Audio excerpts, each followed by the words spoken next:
Beliau pernah bermeditasi, beliau bilang di puncak Gunung Lawu. Pada saat itu beliau saat meditasi diberi seorang bayi oleh sebuah cahaya yang beliau bilang. Nah saat itu diberikan nama Satria Piningit.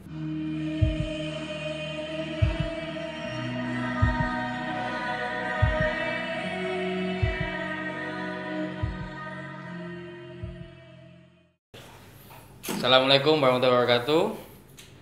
Kembali lagi bersama saya Eldo, Saya Satrio di channel Serat Nusantara. Wah, Ki, ini lagi rame-rame nih tentang ramalan. Wah, Iya. yang dari sebelum tahun baru udah dipublish ya kan, dan sekarang katanya banyak yang kejadian. Waduh, ya tentang si itulah ya kan. Tapi kita tidak membahas tentang sosoknya itu, tapi kita membahas tentang Nusantara ini dengan budayanya yang sudah mengakar tentang ramalan. Iya, Ya, betul. kan? Dari pendahulunya si beliau yang terkenal itu yang mungkin lupa sama dua sosok legendari dan bersejarah soal ramalan di Nusantara ini, yakni Raja Kediri yang bernama Joyoboyo. Joyoboyo dengan ramalannya Jongko Joyoboyo. Wah. Jongko Joyoboyo. Sama ada Raden dari Surakarta kalau nggak salah, namanya Raden Ronggowarsito.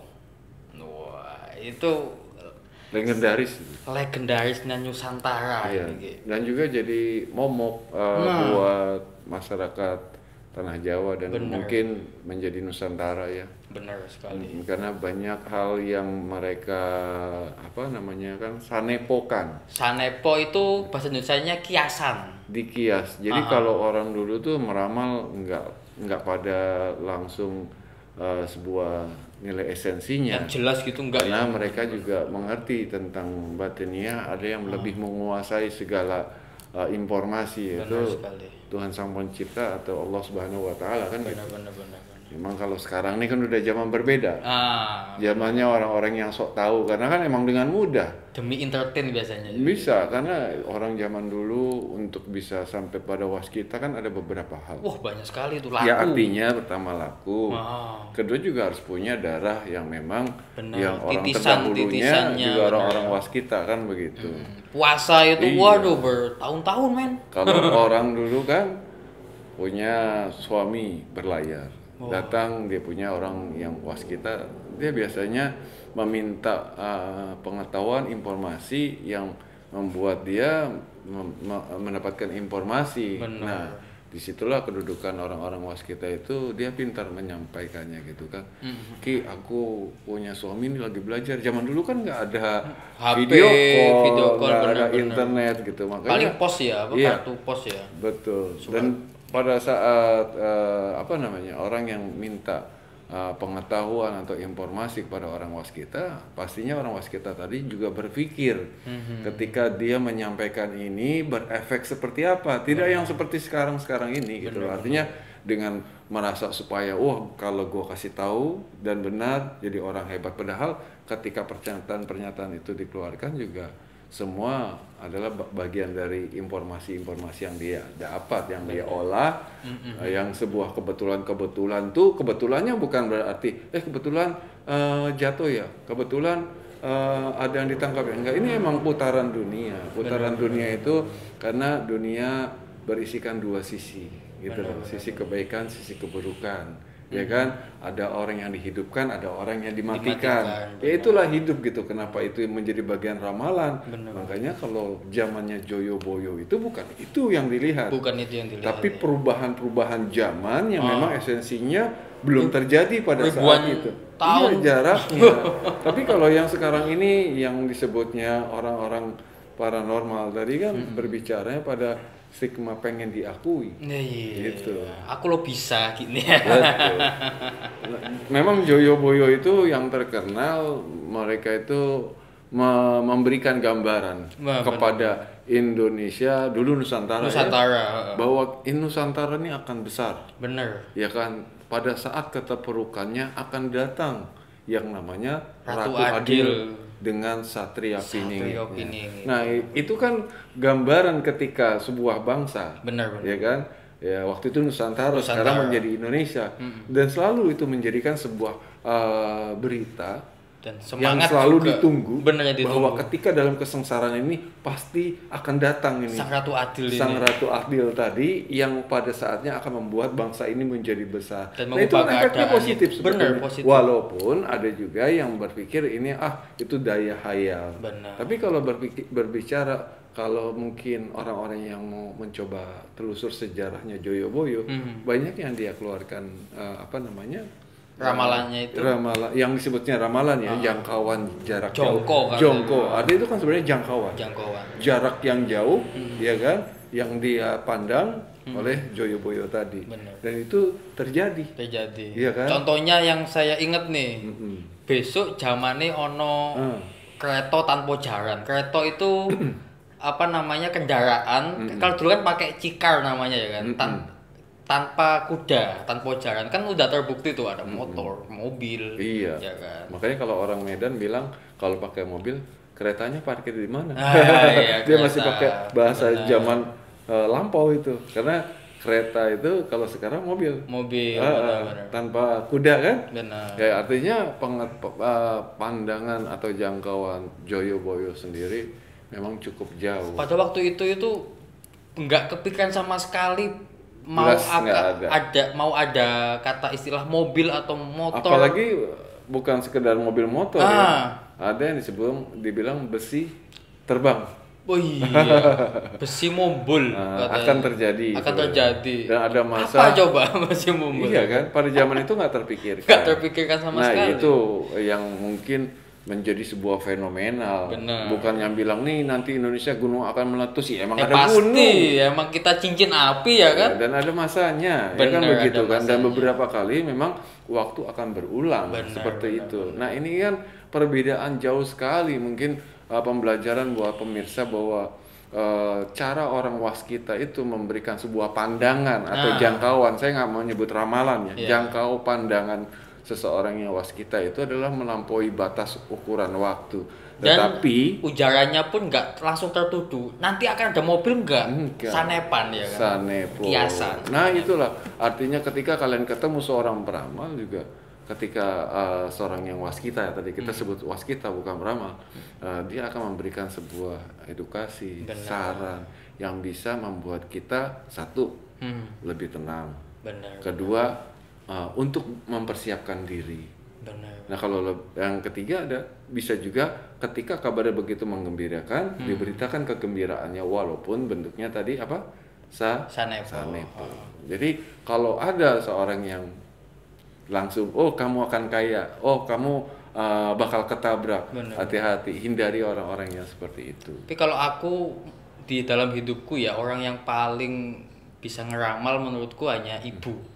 Jadi sempat beberapa kali ibu itu paling paling spiritualis lah, itu insting ya itu namanya. Ini jawaban, artinya orang-orang itu kan memang tadi diberikan feeling, insting, intuisi. Feeling itu orang umum. Nah insting biasanya mempunyai tali keterikatan darah. Nah, ya kan, jangankan ibu sama anak, ibu suami dengan istri aja itu sangat kuat instingnya. Ketika kamu tiba-tiba lagi rukun-rukunnya, tahu kamu punya selingkuhan, pulang ke rumah itu insting istri itu akan udah peka ya, perasa itu ya kepekaan hati. Tapi yang dimiliki orang-orang waskita seperti Joyoboyo, Ronggowarsito, itu sifatnya adalah sudah masuk pada dimensi intuisi ya. Tertinggi dia melihat sebuah gambar tetapi dia tetap merahasiakan. Dan membukanya adalah dengan sanepo. Ketika terjadi, ini yang dimaksud. Nah, orang-orang terdahulu tuh yang diberikan kemakrifatan waskita tadi pastinya dengan menggunakan gitu. Jadi kalau orang bilang berarti suka ada juga tuh kan yang chat ke saya, apakah Mbak Yu ini juga orang yang waskita? Tidak, karena dia ada sebuah keakuan. Gitu. Jadi ya memang sih kebanyakan orang yang dikatakan sakti atau punya ilmu tinggi itu bukan seperti kriterianya bukan seperti bukan itulah seperti ya itu. kan. Nah, makanya dengan ramalannya Joyoboyo sendiri kan sempat menjadi momok buat masyarakat, sehingga banyak orang mengaku-aku dirinya bahwa dirinya Ratu Adil, ada yang Satrio mengaku Piningit. dirinya Satrio Piningit, ya kan? Artinya itu juga alat ukur Benar. bahwa justru bukan dia. Benar, Gitu. betul. Namanya Ki ini Ki Satrio kan. Satrioto. Satrio tok nggak ada kepanjangannya. Nggak ada. Jadi emang saya punya orang tua nih hebat. Benar. Jadi bukan saya yang hebat gitu. Artinya beliau bisa memberikan nama saya Satrio. Ya kadang-kadang suka jadi samaran. Wah. Karena Iya. pernah kejadian kan, mungkin kamu ingat tuh waktu Kapan? zamannya Permadi. Oh, yang pas waktu ke rumahnya itu kan. Iya, tapi kan sebelumnya beliau itu salah satu tokoh di Indonesia Tahu saya Permadi. yang juga kalau dibilang menghollywoodkan atau Idolakan ya? Populerkan. mempopulerkan, mengingatkan lagi masyarakat tentang Satrio ramalan Piningit. Joyoboyo tadi, Terus Ratu Adil Joyoboyo dan kan. apa namanya itu Satrio Sabdo Piningit, Palon. Sabdo Palon, Nah, ya, Genggong yang 500 tahun lagi Jawa akan Iya, sampai-sampai memang beliau mencari benar. dan sempat saya diundang sebetulnya oleh sebuah kawan yang mengatakan bahwa Mas Satrio seperti Mas Satrio yang dicari oleh Permadi. karena ternyata beliau cinta dan sangat ingin ketemu oleh Satrio Piningit gitu loh.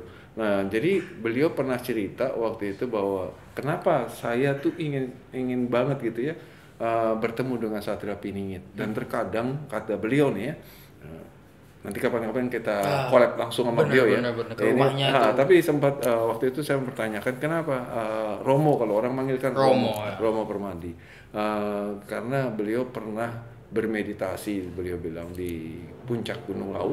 Pada saat itu beliau saat meditasi diberi orang bayi oleh sebuah cahaya yang beliau bilang. Nah, saat itu diberikan nama Satrio Piningit. Nah, itu yang membuat dia terpincut mencari ya.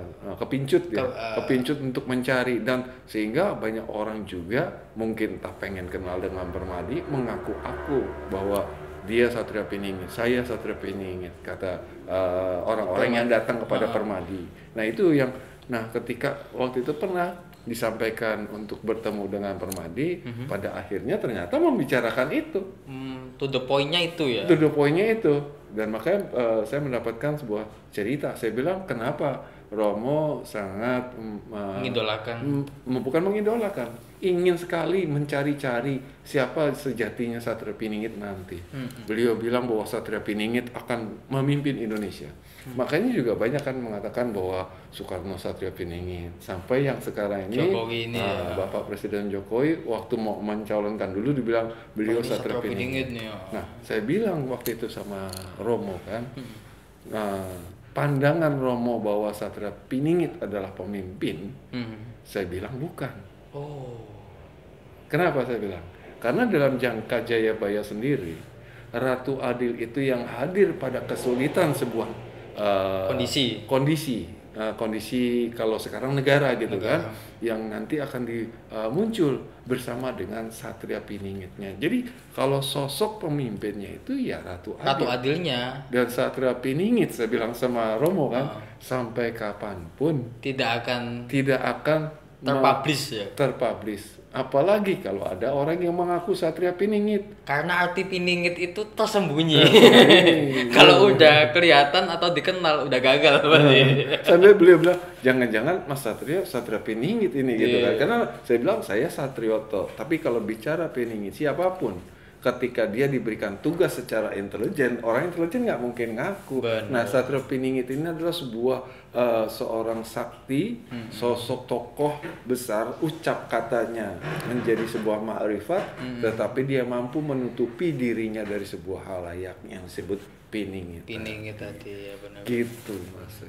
Kalau Ratu Adil apakah zaman sekarang di Nusantara Indonesia ini udah ada atau belum sepertinya? Begini, makanya luar biasanya jangkauan pandang dari Joyoboyo tadi, munculnya seorang Ratu Adil pastinya ketika sebuah gejolak sebuah wilayah yang miskin, yang terpuruk gitu kan, sehingga alam akan memilih sosok yang sudah tersaring oleh alam, ya kan, baik secara spiritual maupun secara genetik. Makanya beliau Joyoboyo mengatakan akan ada keturunan dari Majapahit yang akan memimpin sebuah wilayah menjadi wilayah yang besar dan makmur, tetapi dimulai dari kesengsaraan dari wilayah tersebut. Nah, makanya dalam keadaan pandemi ini, ya kan, orang tuh merindukan. Nah, itu kan hal yang positif kalau artinya bahwa ketika kesulitan kita ini akan titiknya mau menjadi bangkit ini,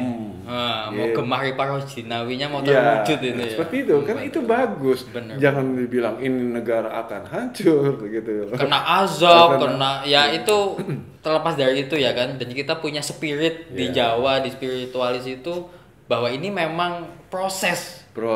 Makanya ketika kita memiliki sebuah ujian dan lulus, maka dia menjadi naik pada tingkatan yang lebih tinggi berikutnya. Dari SD tanas dulu, kalau zaman dulu ya, nggak lulus SD lagi sampai jadi kepala lurah SD kan gitu kan. Yang disayang guru itu. Nah, Indonesia yang pada saat ini, ya ini kalau secara kajian yang sedang mengalami sebuah proses, kalau kita bilang kan dari pandemi, ya kan, dari ekonomi, ini semua berpikir bagaimana bisa lolos, ya kan. Ketika ini betul lolos, ya berarti naik ujian, berarti kan levelnya harus naik. Nah, kita sebagai masyarakat ya berarti harus mendoakan para pemimpin atau siapapun kita dari harus bersinergi lah, bersinergi dengan nilai-nilai yang positif. Nah, dari bapak-bapak bangsa kita dulu juga itu kan menanamkan dari situ. Coba dimulai dengan Indonesia Raya. Indonesia Raya, kenapa orang dulu zaman-zaman yang lalu gitu ya, setiap Senin upacara mengucapkan Pancasila, ya kan?